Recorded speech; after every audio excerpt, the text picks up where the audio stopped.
Octopath Traveler, arguably one of the best modern JRPGs of our time, has been delisted from the Nintendo eShop. Check the story out over on videogameschronicle.com.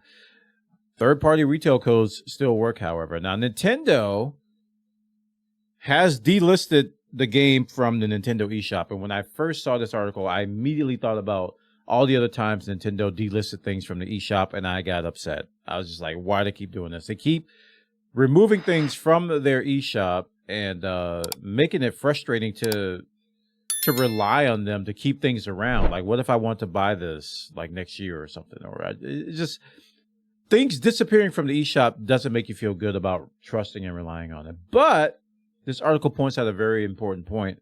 Actually, Gamatsu points out a very important point, is that the publishing rights from the game, for the game, moved over to Square Enix.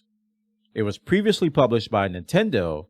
Now it's going to Square Enix, and they're speculating in this article that it's possible that change was made in advance of the game coming to other platforms, notably the PlayStation platforms, where it's currently unavailable, despite its sequel releasing on Sony's machine. Yeah, because Octopath Traveler 2 was on the PlayStation, but not the first one. So that got me thinking. I'm like, okay, maybe I was wrong. Maybe this is just not just Nintendo doing things Nintendo's way, but this could be because Square Enix is planning on moving it to the PlayStation platform. But then I go back to the question. I go, wait, so why remove it if you're going to go to PlayStation? I don't know. It seems like some deals were supposed to happen and they didn't happen. That's what it seems like. Seems like there was some kind of a agreement that, hey, we're going to publish this game. We're going to put it on Nintendo for this agreed amount of money or whatever it is. And I guess no agreement could be made.